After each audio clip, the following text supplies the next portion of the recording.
Sounds good.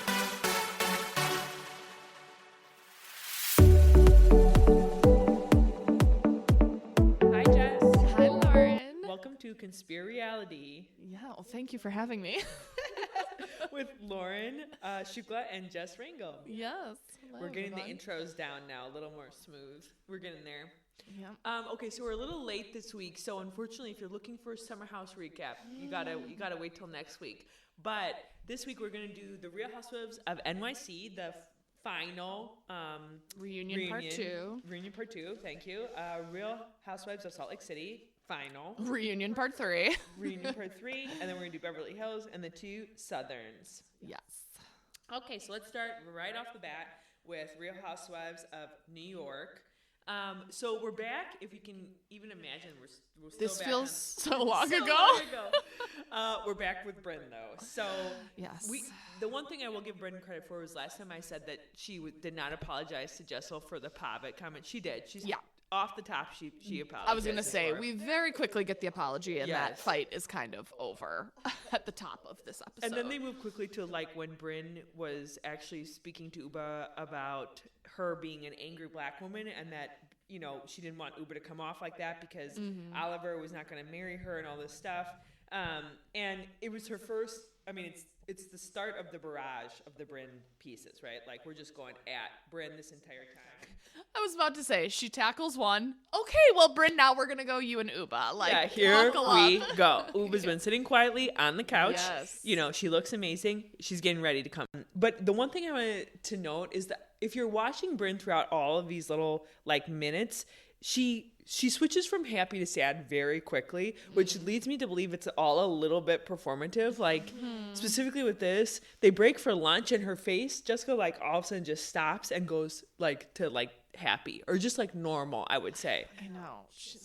Things about her just are so off. And like, I mean, she needs a lot of therapy. And I just feel like she like disassociates or something. Yeah. And then she like comes back. It's like how she can go like, hey guys, and everyone's staring at you like, what are you doing? Like she doesn't process stuff or something. Right, I don't know. right. And there's the internet is completely diagnosing her on every thing that there could be out there. But the one other thing I wanted to say to you was we talked about her Zsa Zsa Gabor outfit, and she's completely like naked underneath. Yes, Did you see that? it's like a nude underwear and thong. When she walked off, I was like, oh, we're just fully naked underneath. And now granted she's a thong and bra on, but I go back to your comment around like she's got that body, she's got to show it off. I'm like, oh dang, she is. When there's like backlighting, you're like, oh, I can see everything. Cool. But yeah, wait, actually I had one more thing about fashion that kind of didn't hit me till this last episode. Erin had too much blush on. Yeah, which I think is a trend now that we'll never follow because we're not cool enough. But anyway. And that dress was actually so distracting. When it came all the way up her neck, did you notice that the gold with all the lights of production, it was reflecting back on her face? Yeah. I was like, the too much blush and then the gold disco balling back to her face. I was like, this is like the worst for when you're on a set with all those lights. Yeah. The internet was saying it was giving C-3PO, remember in Star Wars? Yes. Poor girl. I mean, She was she's so like pregnant. shiny. She looked pretty good, but it's like... She looked great, like in general, but I was just like, that wouldn't have been the dress I went with. But I'm sure it was a last minute, you know, sub in. What's going to fit. Yeah, exactly, because she was pregnant. Okay, so then they break for lunch. And Jenna goes, she's the only one that goes to speak to Brynn. I mean, God bless her. I mean, Jenna is even quite mad at her and she's able to like do that. Right. That's like another moment in time where you're like, okay, Lauren, like if Jenna can do something like this, like you can talk to your husband after that fight. Jenna you can say sorry. Lyons do? So then after lunch, Rebecca Minkoff comes out. Okay, I have a lot to say about this. So first of all, we hear that her business shrunk 70% during COVID. How does that happen, Jessica, when everyone was online during that period? I know. Most businesses, the opposite happen. Yeah. All that online shopping. And like we know, she's at Nordstrom Rack, so she's all over there. I think so. You know how she quickly posted that she will not be returning. Right. That's like the only one we know for sure with what the heck's happening. Which she wasn't going to get asked back. Like she acted like that was her decision. Yeah. Not get asked back. Yeah. But they, I think, purposely kind of like did her dirty in the editing, and like she did look so horrible when Bryn's like, you said that you wanted to be on the show for publicity, like pay for a commercial. And I was like, I agree. She came on just going, I just want people more to be saying my name, hearing my name, buying my stuff. And it showed. She didn't give a shit about being a housewife. No, she didn't. And also, I think, like, again, I've said this at the beginning, but even in the reunion look, it's like, you're a fashion brand. Why are you not giving hair, face, look? You literally trying. Was she just wearing black? I don't even remember. She just was wearing a black. I think it was like a little bit like of a deep V dress, like strapless. I can't even picture it. And then the hair was like crimped. It looked like it was.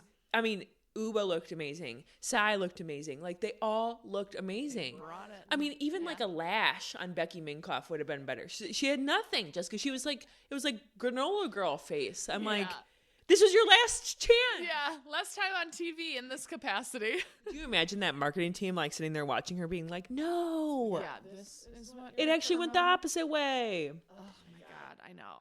I was so like cringing for her. It was the quickest friend of we've ever had out for a reunion. And she even was like, am I done? Yeah, and everyone was like, yeah, they probably filmed for 20 minutes, and then no one was saying bye to her when she walked away. They were all like, I think Sai finally went, bye. And the weird part about this, which I actually feel for her, is they really came after her for the Scientology stuff. Now, it's like, I don't agree with Scientology. I think that's a new age religion that has some issues with it, but it's her religion. Like, why are we pressing her so hard on her religion? You know, even Andy was doing that.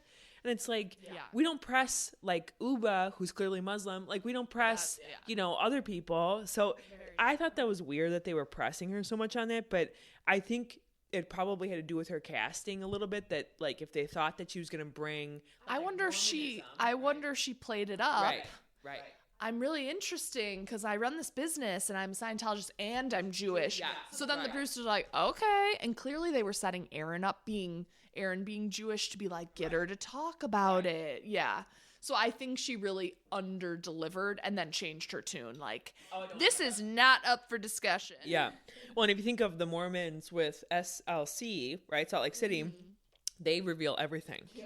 That Mormon church wants to be like, get them off TV. I have learned so much about the Mormon religion. I know more about Mormonism than I do about Christianity at this point. Like, I can tell you more about it. Yeah. So anyway, Becky's gone. Becky with the bad hair. I saw that joke. Oh, yeah. So I thought Andy was coming pretty hard for Uba. By the way, she got so hot that she actually came for Andy at one point, which I thought was a first. Yep. She kind of like reams him a little bit, like, you be quiet or something like that. I don't exactly remember, but no, we don't disrespect Andy. Yeah, don't touch him. But my prediction is Andy knows Uba's not going to come back at this point. I mean, she'd moved to Connecticut. No, I have been so shocked in previous like castings, and when there's been shakeups, I'm like so convinced someone's gone, and then I'm blindsided when they're there.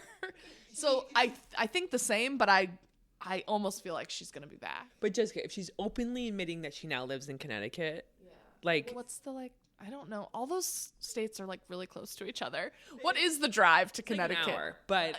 Right, so she could. But I just think... Come on, you can't get mad at Becky moving to Florida and then then Uba's in Connecticut. Because didn't she straight up say, I don't have my place? Yeah. Okay, yeah.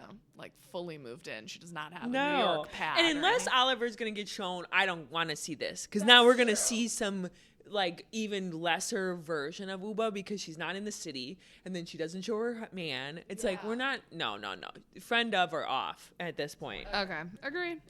I don't want her back, but I just won't be shocked if she is. And then we move into the kind of final piece, which is the whole, like, sexual assault part of it.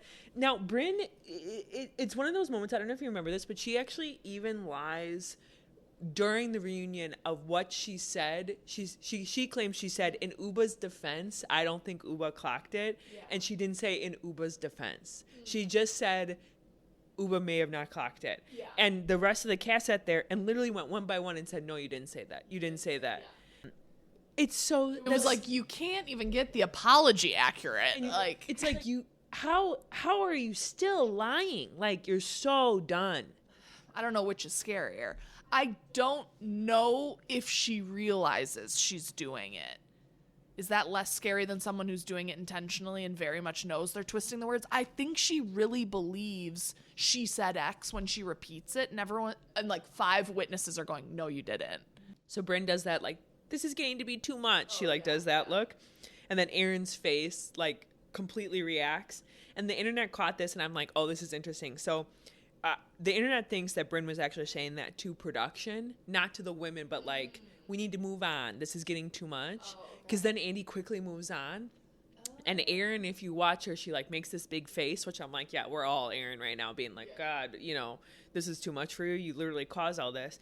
But Aaron like looks off in the distance, and they think that Aaron looks at production to be like, what are you going to do? You know, like, are you going to move off of this? Because, you know, she deserves it type thing. And then so finally Uba and Brynn kind of work it out on the couch. Now the one, and which we already mentioned, but the one thing I wanted to point out to you, so this is classic Brynn, right? So she's over there apologizing. Uba's coaching her, being so graceful. Again, it's like just like a moment where I'm like, God, if Uba can sit there and get through this, like we can get through a lot in life, you know? But like, why can't Uba apologize about other stuff and she's willing to go like forgive Brynn for this? But then Brynn Andy comes back and picks up his phone. Oh yeah. And Brynn picks up his cards and looks at them.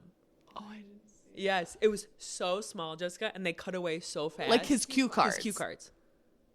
So she's like, let me just get rid of any others that are about me. So he comes over and grabs his phone, and I think him coming to grab the phone, she sees the cards there. So they're basically wrapping up their apology, and she looks at the questions. Oh my God. And then they cut away from it. Oh, I did not catch that. I remember him being like, sorry, just getting my phone. I just feel like that's Brynn in a nutshell. It's like you get through the apology with Uba, you're crying your makeup off. Uba's actually being so graceful, but then you can't help yourself on stirring the pot and getting to the next thing, which is looking at the cards. So the final moments, I thought this was kind of funny. They went around, and Andy always does his like, you know, does anybody else want to say anything final? Everyone decides to apologize to Aaron. It was like, out of all the people that need apologies, Aaron. It was funny. Aaron's like, God, thank you. Uba apologizes. I think Sai does. Yeah. Someone else on the other couch apologized. Aaron's like, oh my God, okay. Yeah, they were like, I want to say the same thing. Okay, anything else on Real Housewives of NY? No, but yeah, we need a shake up. I can't wait till like casting news starts coming out. I know. I'm very excited to see what direction they go. Okay, so next let's go to Real Housewives of Salt Lake City. Yes. Final part of the reunion. So good. So Brittany's out on the couch finally. What is up with Brittany? I mean, she's TV gold. Yeah. She breaks the fourth wall consistently. Yeah. She also is like, where's the I'm thirsty for television? Yeah. Like on her sleeve. Yeah. Like it's not, she's not like unapologetic about it. Yes, not hiding it. I do think that like when they kept cutting to her when she was like backstage, I was like, she thinks she's on The Office. Like she is speaking to the cat. Like I was loving it. I agree. She's just, why is it that it doesn't irk me with her that she's so like fame hungry? Yeah. Because she's kind of a lovable idiot, maybe? Right. Yes, I agree. I don't know. Something is more like pure intention with her where she just wants screen time no matter how much it takes. She owns it. Maybe that's it. Yeah, that's kind of owns it.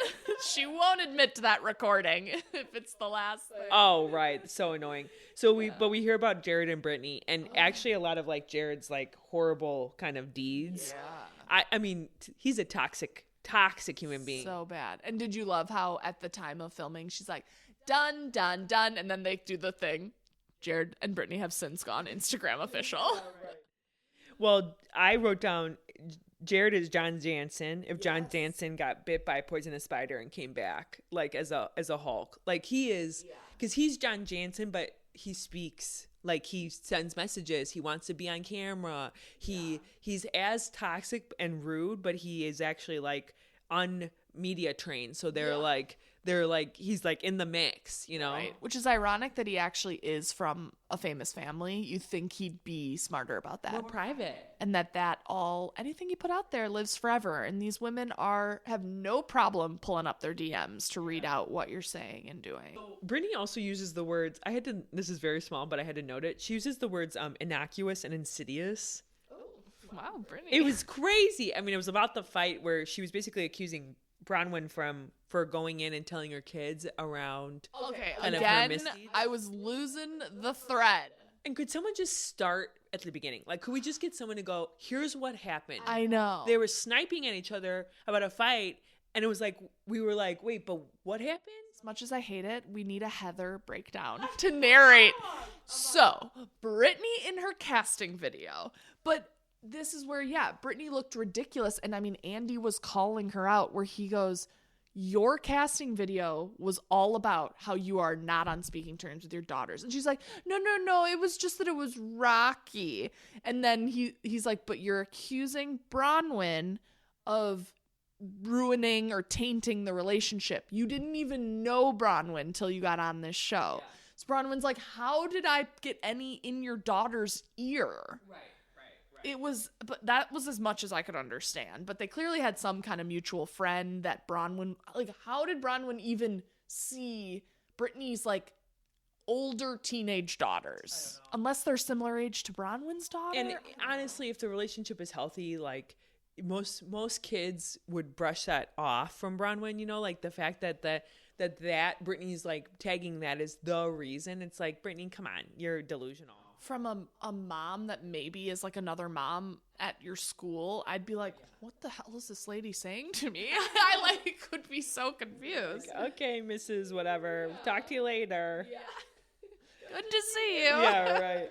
I feel like on this reunion, Jessica, like there's a couple of things that like Andy does not really resolve, which annoys the effer out of me. Yeah. One of the things that is not pushed on at all, and again, it's back to our thoughts about Mary like paying someone to get a good spot this season, is that Jared sent her a bunch of text messages. Yeah. And she like shuts it down so fast. Yeah. And no one like picks it back up and says like, wait a second, can you tell us though, why was he messaging you? Right. Because didn't you say it was all more innocent than Mary made it? Mary made it seem like Jared slid into her DMs. Right. And I think if you actually scroll through the messages, she messaged him first. Yeah. And then he wrote her a big paragraph. And was just like complimenting her on how she's a godly woman or something. Right. Yeah. And knowing Jared, like, he thought that meant that she was like more moral and, you know, presented better and all that. But she made it seem like he was like hitting on her. Yeah.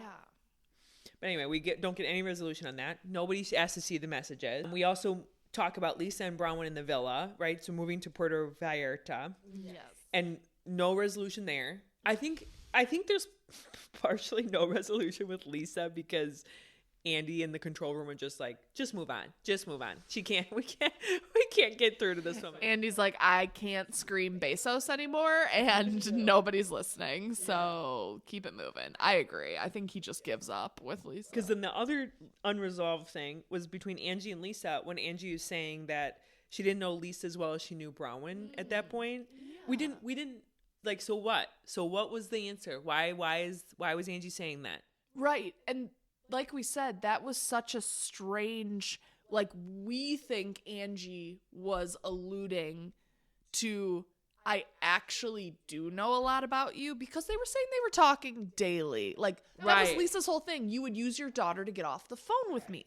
So I'm sorry, you're talking daily and Angie's saying, I don't know anything about you, Lisa. I think it's like you aren't sharing what I know about you. If like, almost like if I'm a viewer, I don't know you, Lisa. But yeah, but again, I totally forgot about that. That didn't get it's just up at all. I truly believe this control room's like, just move on. She's not biting it, you know. She's not. And it's how much gets edited out. True. They're obviously like filming for like 8 hours. Right. They could have resolved them. We just wouldn't know. Yeah. Now, Lisa, the one thing that people are finding, and it keeps coming back, which I think is super interesting, is apparently like Vita Tequila and everything is it's not profitable. And people are finding that online. Like, it's in the negatives. All of her businesses seem to be in the negatives, which I do think is like a tax thing. to try and like, get taxes back, right? Not have to pay as much as if your businesses are not making money, they're losing money. But how is that a good business idea? I know, if right? You're losing money. Well, I just think something is going to happen with Lisa. Like, it's brewing. I think Mary and Lisa both have boiling pots that, the lid is going to come off at some point. Wasn't Bronwyn and Angie making a little bit like, well, we know your car got repossessed, and Lisa's like, what? I have a G-Wagon and a da-da-da. Like, she just talks over. Yeah. And it was like, why, out of the blue, why are they saying your car got repossessed? That is a random thing to accuse someone of. I think that happened. I think there's Lisa has a team. She probably has 10 people as like accountants. And they are doing some weird stuff behind the scenes. Well, it's giving Jen Shaw for sure, Yes. And I mean, we need a Sprinter van, and we need to go back to Beauty Lab, and we need to see if the feds come. You know what I mean? Yes. Speaking of Jen Shaw, Meredith. Yeah, let's move into that. To talking to her. I think this was the most hypocritical thing that Meredith could have possibly brought to the table. The whole time, I was like, what does Jen Shaw have on Meredith?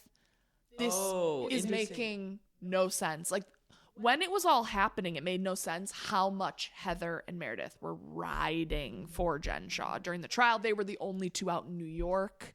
And then they went, we were blindsided. She, pled guilty. Right.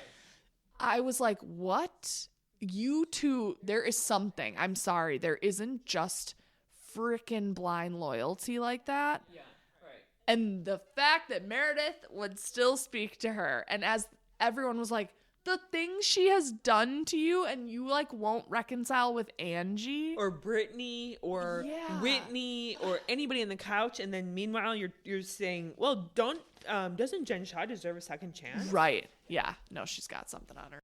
One of the things I keep seeing is Jen Shaw's sentences keeps getting reduced. Yeah. By years, Jessica. I know. Well, that's white collar crime for you. Right. Good behavior, and you just keep getting and out they're paying sooner restitution, and how are they paying restitution? Right. There's got to be some merch. Where's that money? Merch. Final moments we have. Let's see. Lisa and Whitney, the big burner conversation where Whitney literally stands up, reveals that her necklace is taped to her back. Yes. Sits down next to Lisa and tries to grab Lisa's hands to tell her the same thing she's been telling her the entire time. Yeah. And then Meredith kind of jumps in and goes, "Can I help?" and doesn't help. I saw it online, and it's so true. People going, Whitney trying to do the most when she has been so uninvolved. And I do think she's worried about her spot. And I agree. I don't think we need Whitney. And she just, the big thing with the longevity of it is you have to be able to have somebody who wants to be your friend. Yeah. Who really wants to be Whitney's friend right now? Allegedly her and Heather are good, but we did not see them interacting. Heather's not giving up her Gretchen cool Wiener's her cool place girl spot in the Regina George clan. No. I know. The most iconic thing that Andy does a lot of fun stuff during this reunion, but during this specifically, if you saw him, he was leaning down on his knees to get closer to them on the couch, and then at one point he just says out loud, "I'm not doing this." I feel like Control Center was okay, Andy, lean in, make sure mediate it. Yeah, make sure you're on Get camera. in the shot. I don't think he was saying I'm not doing this to them. I think he was literally saying it to production, I'm not doing this. And then finally they go around and give good compliments to each other at the end. And then we have Brittany's office moment. I want to hear nice things about me. I should be out there. Oh my God. I'm glad she wasn't, because I don't think they would have anything nice to say about her. Yeah, I'm not sure who would have said something. They would have been, again, nudging Heather. You're supposed to be her friend. Yeah. Heather's like, oh, right, Brittany, Well, the worst part is the one compliment they all gave each other was they're a good mother. And what's the one compliment you can't give Brittany? Oh, Lord. So. You're a great businesswoman. It's your face changes all the time in every shot. Your hair looks you a lot really better. Took the high body count hair comment to heart, and you've worked on it.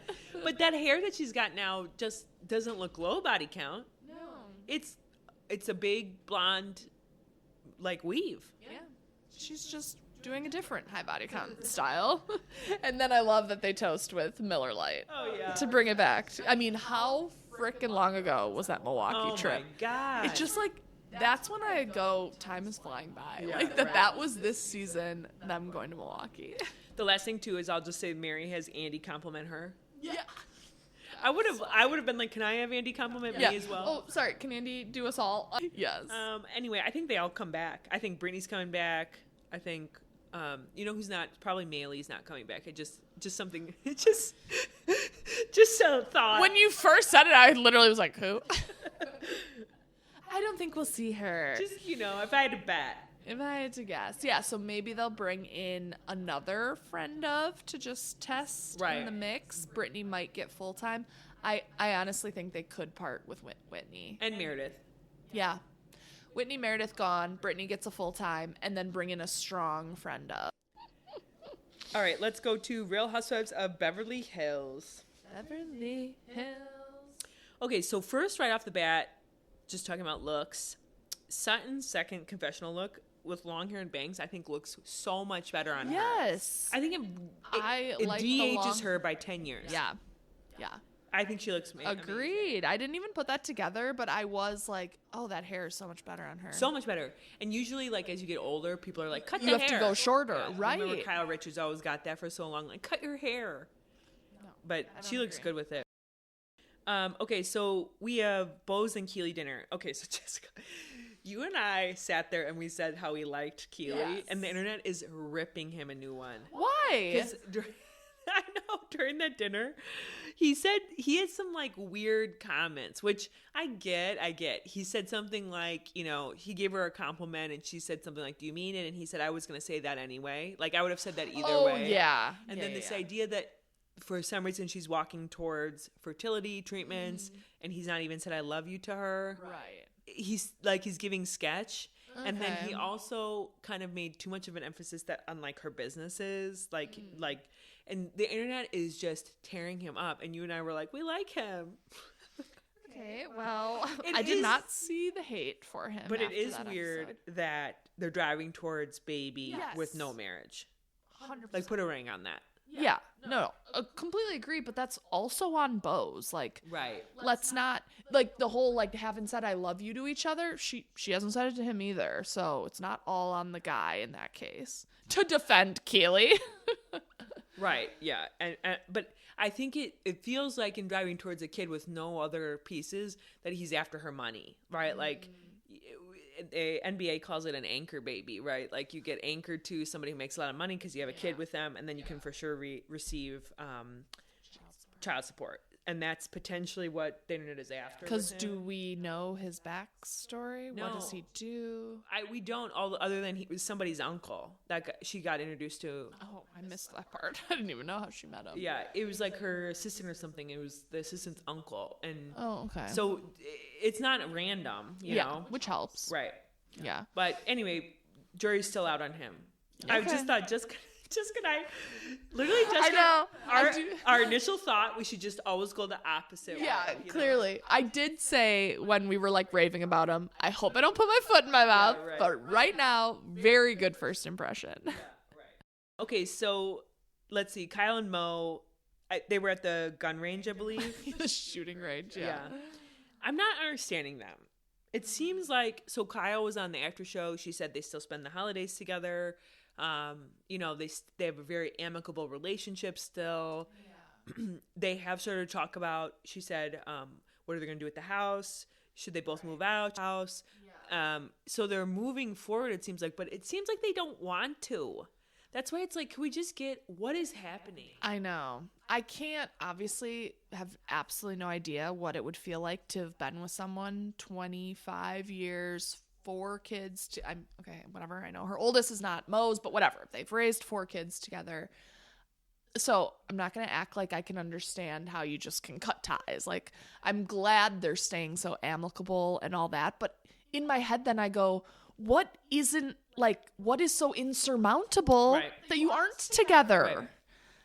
But figure it out. But clearly it's the Morgan. There's a Morgan. Yeah. Clearly he's had infidelity. Yeah. Right?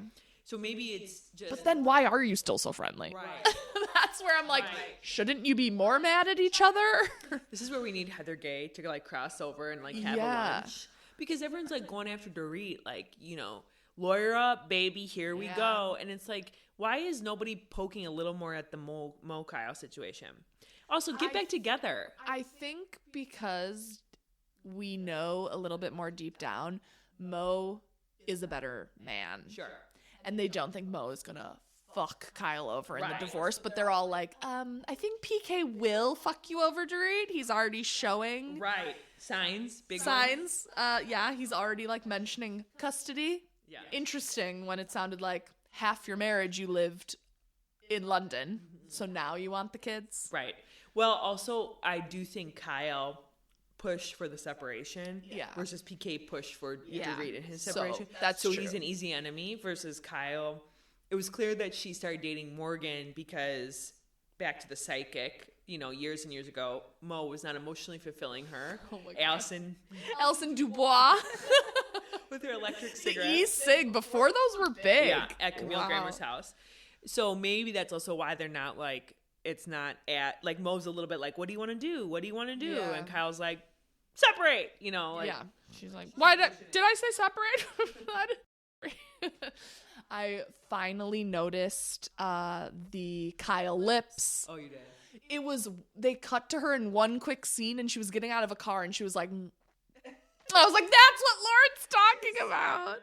Yeah. Yeah, it's not a big deal. I mean, go get your lips done if you want to. I'm going to do it as soon as I stop breastfeeding. But, Yeah. you know, it's just the fact that when you have the big lips, it takes a minute to kind of figure out how to use them, you know. And now I feel like I'm like so conscious of mine. Mine are just really dry. So if I keep doing that, Lauren, I did not get filler. Kathy Hilton. Oh, my God. Wait, and we started with a scene. Kathy is always surrounded by people doing stuff to her. Did you notice that quick scene when she's like, I want to have you over for a dinner party? She is in a robe. She is getting makeup done. She is getting Jessica, like, she was getting her arm bronzed. yeah, like Her arm. she was hooked up to an IV. Like she's, It's like they're operating on her. yeah. It's not just like a little. It's like they're doing She's like the surgery on queen that of thing. multitasking. I think she books all her like beauty treatments and appointments. And like she's like, everyone come at 2 p.m.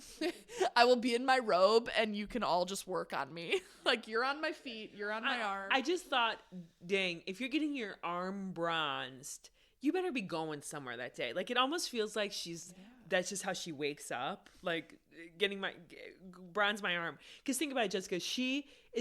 She's allowing the Bravo cameras into her like inner lair to watch them do that. So that means she doesn't care that much about Bravo. Like whatever she's going to, it's like this is the low man on the totem pole. Yeah. I'm like, sure, holy you can cow. see me get ready for that. And then she has her big like lemon dinner with her. Did you see her assistant's called like her brand manager or something? Yes. Something like that. And which I mean for Kathy that's probably a big deal. Right? Who'd you rather work for, Sutton or Kathy? I would rather work for Kathy only because I think Sutton would act like she's your good friend and then turn on you in an instant and fire you. Kathy, I think, would never cross that line. You always know you're Kathy's employee. I think with Kathy, if you like are actually doing a good job, you will be rewarded. Whereas Sutton is so all over the place. I feel like Avi is great and she always is nitpicking at something. Right. Mm-hmm. Free Avi.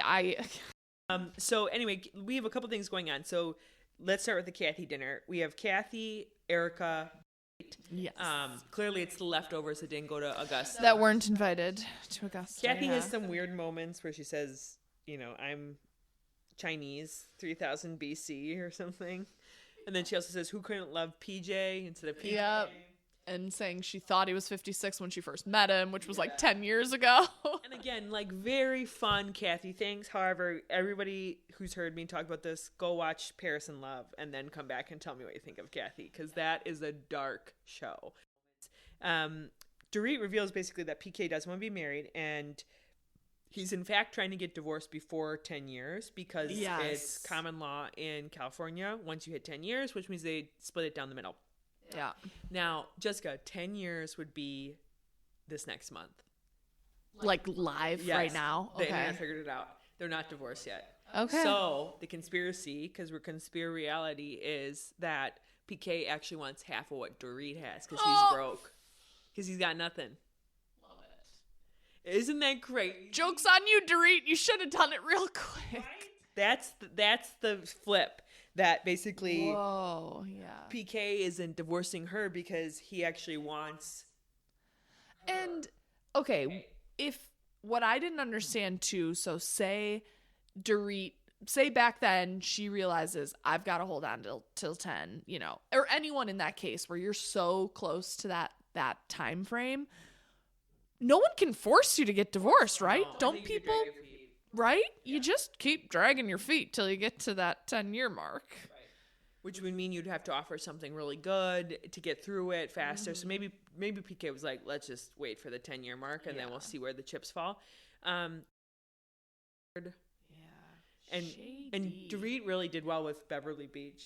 Just kidding. I was like, I'm sorry. No, she did well as a housewife. Come on, that's but that's true. What else? I mean, she doesn't have a podcast. She doesn't have merch. Beverly Beach does. Okay, well, wasn't she suing that business partner? I mean, the amount of lawsuits these housewives get into. Anyway, Augusta, let's quickly hit on that. So, yes. Augusta, first of all, every time I see the South being filmed, it makes me want to move there. Like, the house is so pretty that she goes to and all that. When they first rocked up, I thought that was Sutton's childhood home. Me too.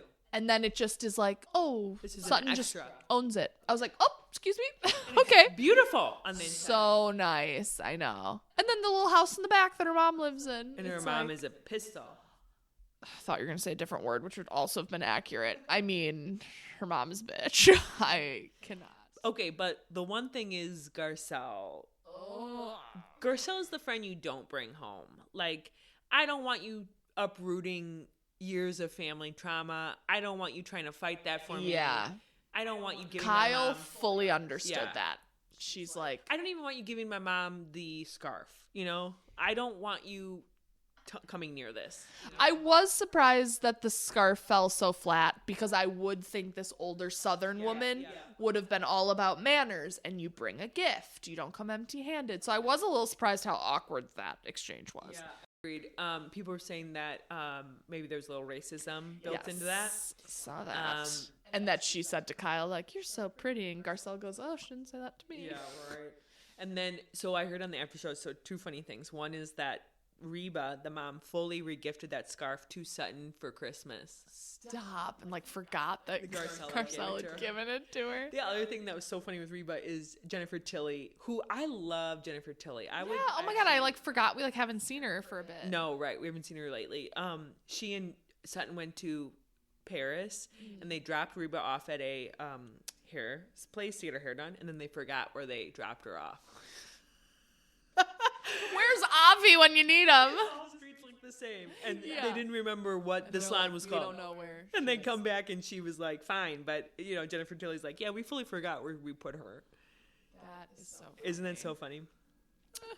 So next episode, Garcelle fully goes after the mom.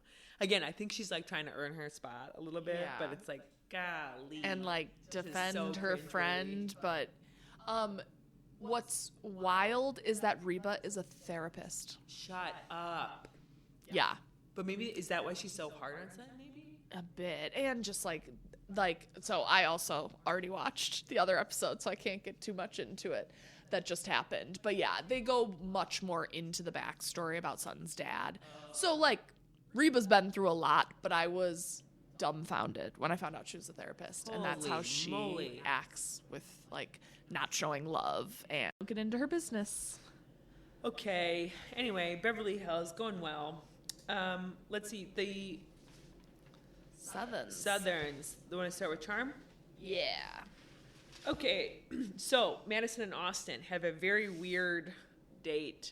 I would never let my husband go out with his ex-girlfriend, even if she was married. Okay, literally wrote her husband, again, also going back to allegedly him being worried about JT, but yet he is totally cool with his wife going to meet up with someone she fully dated and was attracted to and all that. But I freaking love their relationship. But Jessica, it's because they're semi-flirting with each other. This is not... Jessica, I've ordered the shots upon arrival. When you sit down and you order shots, you're trying to get up to no good. Like, you're trying to ease the anticipation side of you that you're going to try and flirt with this person. Okay. I think Madison knows that Austin will always have a little thing for her, so she's probably playing into that. Like, you don't order shots out the gate if you're not trying to get a little naughty. Truly. There's no reason. Well, whatever. I kind of loved it, but... I mean, he tries to play it off as like he's her gay best friend. Yes. He's like, that's how we can keep hanging out if everyone thinks I'm the gay best friend. And then we move to Paige and Craig and the bees. Yes. So the bee situation, everyone thought that was like the smoking gun for a minute, but Summer House is going to show us a lot more. Yeah, we're going to see the other side. The one thing that just continues to ring true with this Paige and Craig situation is that Craig was talking to himself, I think, a lot through a lot of their relationship. Yeah. It didn't even seem like she was agreeing with him on like things that he was saying, like, No. we could get bees, we could move here, you know. Yeah. She literally says to him at one point, like, can you acknowledge that I said this? Or can you, like, you know, agree with me when what I said?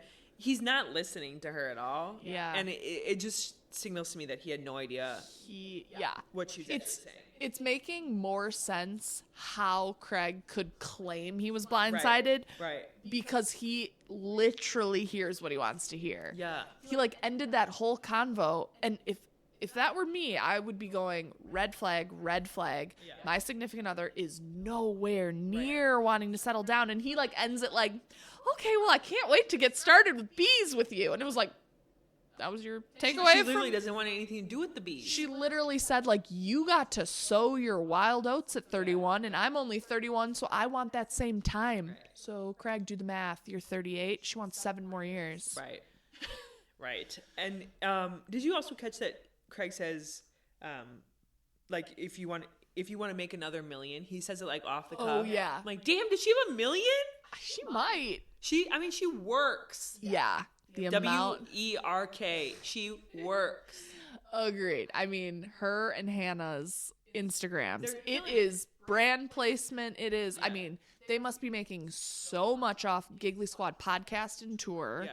And then all the other stuff they do in addition. Yeah. But I caught that. I'm like, oh my God. Yeah. She's got $1 million in the bank. Yeah.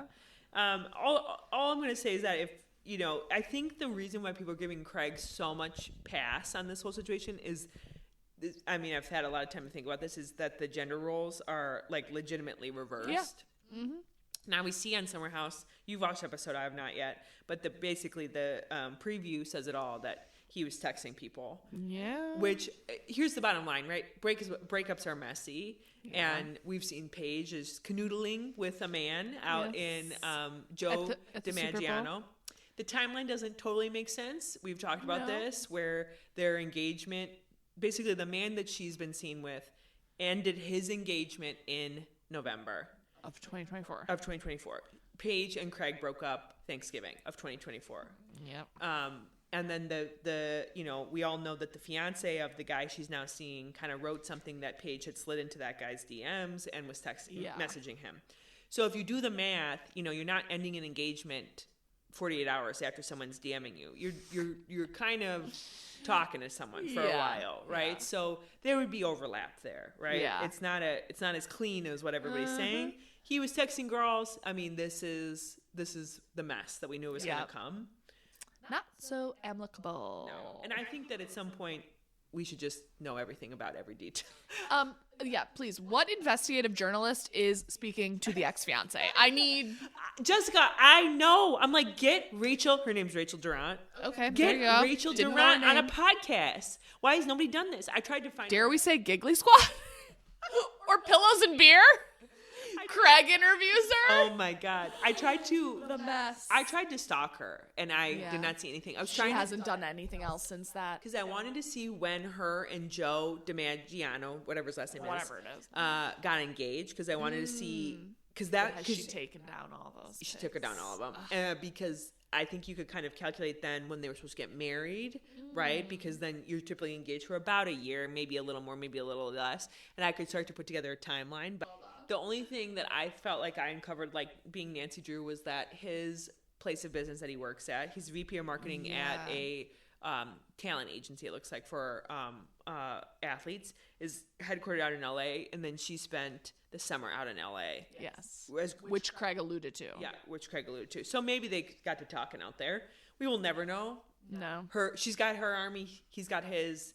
They're all going to war. Yeah. So it's interesting to me how Southern Charm is like totally backing him, and Summer House is totally backing her. Oh, yeah. I think we were saying this earlier. I think the production crews are even back in their chosen Yes. gladiator. I will show any little snippet that will make the other look bad to like defend your fighter. Yeah. Okay, anyway, moving on. So in Southern Charm, Shep and Santa have a really weird FaceTime call. Oh my God. Have we not all been that girl? You are not into it, and you are just, for whatever Stringing it reason, along. it's still going on, and you're just like, yeah. And he's like, you gonna have some stuff planned? Yeah. I put my finger on, but she clearly just wanted to. She date. got the ick. Yeah, she wanted to date someone from Southern Charm. She doesn't. And then she's like, God, now we're filming and they're doing their cast trip here. I guess I can't just end it with him. Okay. So I can't wait to see them in the oh Bahamas. my God, it's like, here we go. This is why Southern Charm keeps coming back. That's the true. Bahama trip. Oh my God, and it's tonight. Tonight's Thursday. I love it. Okay, so Patricia Guy's dinner. Whitney, drunk as a skunk again, breaks the damn chair. And did you hear Miss Patricia saying he's jet lagged? Yeah, right. No, he's on. We've all claimed jet lag before. He's haven't we? had 4 drinks before everyone got there. Also, what is with Patricia and the chairs breaking? Like, invest in some chairs, woman. No, that house. These are antiques. They deserve to be put away.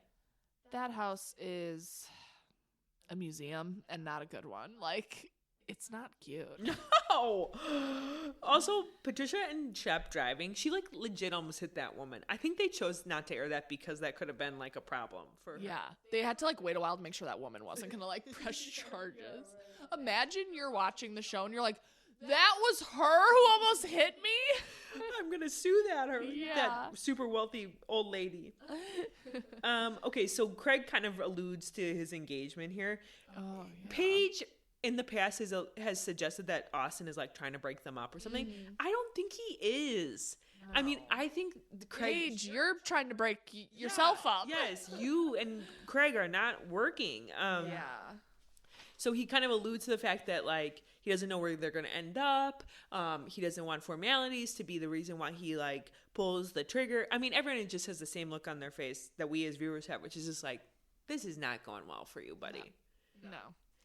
The weird part is that he claimed to Andy Cohen that he was moving to NYC, and Andy knew that. Yeah. But then you would have, if you were engaged, you were getting ready to propose to her, you would have had to know that you were going to move to NYC. And Right. you're not revealing that to any of your friends at this point. Yeah. You're not saying, oh, we know where we're going to end up. We're going to end up in New York. But okay, whatever the timelines, I don't know exactly when Southern Charm filmed this season. Is it probably summertime-ish? They say it. They filmed, Whitney went to Cannes, so that means they filmed in spring, May-ish into summer. Okay, but then when he talks to Andy, he goes, I was like 2 weeks away from moving to New York, and that was before Thanksgiving. Right. So they hadn't even decided. Okay, so then we end the episode with Whitney too drunk, and he stands up and says to Shep that he's not rich enough, not famous enough, and boring to Sienna. Yep. Which I'm like, do we? He's not Speaking wrong. the truth. He's not wrong, but I'm like, do we miss a part of the conversation? Like, it seems so odd that he just like fired that off and then goes, "I'm gonna go to the rest." Yeah, I literally was like, why is he standing up? Why is he standing up to diss Shep to his face? And then he's like, excuse me. And like then his like manners come back. Excuse me, I'm gonna go to the restroom. But like, how I can't get over like Miss Patricia is supposed to be, she's this like socialite and this older woman and manners, and that is your frickin' son. I know. It's so embarrassing, and also in my mind just like hypocritical that she expects these other youngins, and it's like your 50 whatever year old son is doing this. Well, she tries to get him to go to bed, right? Which is her like very polite society way of being like, "You're done. You're done. You're going to bed." But instead, she gets taken to bed. Anyway, I think it's a little weird she hosts this gentleman's dinner. I know. I mean, it's all for the show, right? Yes, it has to be. And it is just because she has a son. I have to imagine if she had the daughter, it would be the girls coming over. Yeah, right. But everyone's saying how much this season is the guys. Have you seen the Southern Charm other, like, Rodrigo keeps getting cut because, I mean, he's sort of, like, with the girls with some of the stuff. There have been event after event where the girls are like, wish you got to see this. And they all went to this gay bar with Rodrigo and had, like, a wild night out. Where are they saying it? On social media? They're like, oh, unfortunately, you didn't get to see this. And then there was some other, like, daytime. They're all dressed up. Almost looks like another, like, polo match or something. And they're like, sad you didn't get to see what the girls did. Like, they're all, like, totally like, what the hell, how this season got edited. It is going so much to the guys. But Jessica, that is, at the end of the day, that's the actual friend group. Right. I agree. And with Craig Paige, everyone knows we need to see Craig. Right. So, I mean, I hate to say it, but Madison, you were brought in because you were someone's dating. You were dating. You're someone's ex. Taylor, same thing. Yeah. Levin, Vanita, no offense, not interesting enough. I mean, who's left? Right. Molly and Sally, new this season. We don't know. Saw it. Very true. Very true. I mean, the girls got to step it up a little bit, and they also have to actually become friends with each other a little more authentically versus just the show. Yeah. Now we see.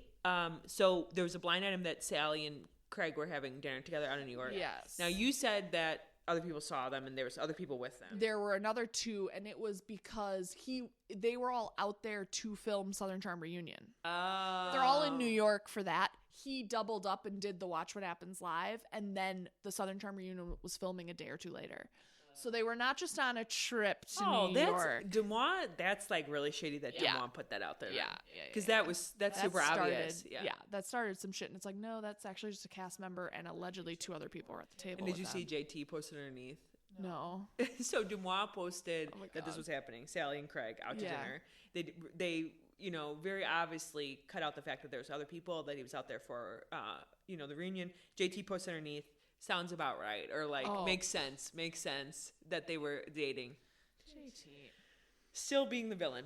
Yep. Anyway, this season is going to be about to get real good. We're going to Bahamas. Shep and Sienna unraveling. Molly tries to kiss Shep. Yeah. Out of the blue. Yep. Craig and Paige break up. Craig basically says to Austin he's a drinking problem and had to get sober. Craig had a drinking problem and had to get sober. Yep. Anyway, tea's going down. Okay, so Southern Hospitalities. They're in Vegas. Vegas, baby. I love Vegas. It's controversial. Not a lot of people like Vegas. I love Vegas. It was your bachelorette party. Okay, so Will decides he can come to Vegas to support Emmy. But then he gets, lost along the way. His flight. Pookie gets lost and he misses his flight. So I thought at first, oh, good. Will finally has gotten the memo. He is going to Vegas to support Emmy. That is what we show need. Up. Yeah. And then I, throughout the episode, go, no, I think Will is coming to make sure things don't get talked about when he's not there again. Yeah. Because he's got to quickly get the reins on this narrative and pull it in tight. Yes. And he's got to make sure that no one knows that he cheated on her. Yeah. That's how I read it. Is it, like, in some of his confessionals, is it that Emmy has gotten a lot prettier, or has Will gotten uglier? I used to think he was cuter, and he really looks not cute to me at all this season. I agree, Jess. He's become very vanilla, and I think the thing is something about his face that's off. I don't know what it is. His confessional too. He is most times when you're in a confessional, you bring a look. It is like, and you bring a look for the gods, right? He's coming from the law firm wearing his jacket or something. Blazer, Jessica. Yeah. His blue blazer. You're on Bravo and you're wearing a blue blazer. Step it up. Anyway, okay, so they're in Vegas. Now, one of the things I think is so cute is that they're so freaking out that Maddie's on that billboard in Vegas. Yeah. It's like, but boo-boo, you're on a TV show that airs, like, in front of a national audience. I know, but they're not. That's where it is fun. Like, they are the youngins. Right. Like, Vanderpump, they all, by season 8 or whatever, they're all, like, well-known names. Right. They are still kind of unknowns. Right. like they're filming there and people are probably like, what are those cameras for? Sure. Obviously I look over and go, that's freaking Southern Hospitality. Maddie Race. That is, that is Bradley. Like, but yeah, you know, like they're not recognizable yet. So I thought that's like so cute that that's like a huge thing for them. The one thing I will say, it was a day party. I thought, you know, they walk her through that club, and I thought, damn, she's at this club. She's going to DJ at the club, and then they walk through the club to the day party thing. I know, but some of the big DJs do the day parties. Yeah, but I mean. But there's like a high expensive ticket that seemed like if you stayed at the hotel, you could be at her set. Yeah, right.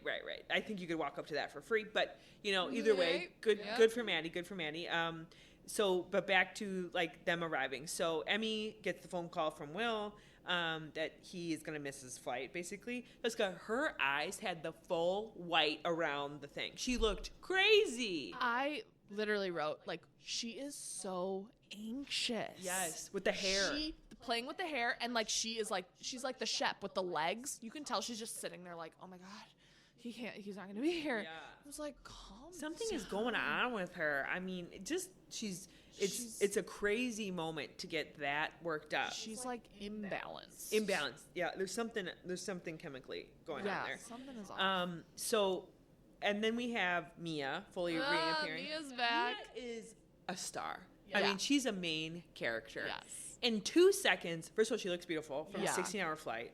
And you know that's natural. You know, she didn't like hit the makeup up on the way there. She wastes no time questioning Austin at the dinner. Just jumps right on in. Why'd you say I was a bitch? Cannonballs into the pool, and we never look back. Yeah. And then also, did you catch that TJ and Bradley are like relaying to Mia the story about Will cheating on Emmy? And to me, it reads as both of them going like, so what are you gonna do? Yeah. You know, like, so over to you. Over to you. She's but the it Kristen. didn't go well. Yeah, it did not go well for her. Didn't I just say Mia will be the Kristen Doty to bring in but she's Miami beautiful girl? and stable. Much more stable than Kristen is Emmy in emotional awareness. But yes, Mia will bring the mess, and I'm so glad. But did you catch she doesn't live in Charleston anymore? She lives in Charlotte. Oh, because she moved for the boyfriend. Yeah. So she is going to be still side character. But she seems to have more of an impact than like Grace Lilly ever would. And Grace Lilly lives in Charleston still. I forgot Grace Lilly was part of this. Other than I think we're going to finally get some drama with her like blowing off this gig. But anyway, all right. Anything else on hospitality? No. I'm so glad Vegas continues. Yeah, love Vegas. All right, Jessica. So what are the kids talking about these days? Yes. So there is the return. I'll see if you can think of. There's a return of like a 90s icon that Gen Z have kind of like probably just discovered. It's not Carrie Bradshaw. Who is it that they're like just falling like 90s into early 2000s? Bridget Jones? Yes. So part 4 of that, I guess, is coming out or is out on Netflix, just following up with her. But that the Gen Zs have discovered Bridget Jones and are just loving it. I never got into it. Same. Anyway, but interesting. But then they're, of course, like psychoanalyzing why. And they're just saying the 90s it's like Gen Z is feeling nostalgia for a time that they weren't even alive. But they're loving the simplicity of the 90s. Join the club. I know. That's why we as millennials like go back to it and like think about before a cell phone. But they're like to a generation that never was raised without that technology. They're like, oh my God, like nobody knew where you were. And like you had to call landlines to talk to people. Like they're actually, that's where I think we've noticed it with some of our nieces. The Polaroid camera is huge with 12-year-olds.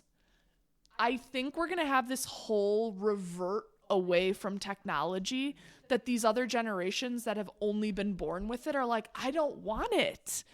So it's so funny and cute to see them loving Polaroid when they've had iPhones their whole life and can have digital photos at the drop of a hat. That isn't cool to them. They love watching it develop. And so just interesting that, some of these they interviewed a few other authors that wrote really classic books. And they're like, I've got my usual crowd that I suspect it's in their 40s. They're like, but then I have these 18-year-olds coming to my like book signings that are just loving this nostalgia that they weren't even around for.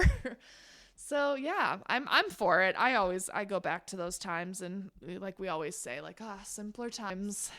Well, I also will say, if you're into the 90s and you're listening to this podcast, we need to plug our friend Throwback Buys, his website, Lamarck Johnson. He created a website called Throwback Buys, which you can go and buy 90s gear at. So if you are vibing with this conversation and you want to potentially go buy something from the 90s, he has a lot of curated product, clothes, as well as toys, anything you can think of. So no, when I read this article, I was like, Lamarck, you are so ahead of this trend, because if you get the Gen Zs, they are going to want all this stuff. Like, you think it's the millennials, but you actually might have this like younger customer base that never got to experience that stuff that are like loving it. Right. Throwback Buys. That's Throwback Buys. Anyway, love it. I mean, 90s was fabulous. All right, conspiracy theories. Yeah. So, news updates for real. This Instagram, literally, he's got a lot of good stuff. So if you're into conspiracy theories, you need to go watch his stuff. He recently posted this about Bill Gates, who brought up a ton of land around Arizona, 24,000 acres in 2020. Bill Gates also bought 2,800 acres in Buckeye, Arizona. So Bill Gates has done like a lot in buying land around Arizona. Okay. This was all for his Smart City initiative. Do you know what Smart City is? It's just this push. Now, I don't know where any of it really stands, but it's basically a push to build smart cities. So cities that are more energy efficient, more affordable housing. But areas where they've wanted to build a smart city has been Maui and Los Angeles and Arizona. So if you get where I'm going with this, apparently Allstate and State Farm have started canceling fire insurance policies in Arizona. Oh my God. And Arizona has just been labeled as a high fire risk. We don't know, but this guy has broken this news. I have Googled the fact that Allstate and State Farm have been canceling fire insurance policies. That's true. Yeah. It's been happening now for a couple of years. I don't know about the smart city, but, you know.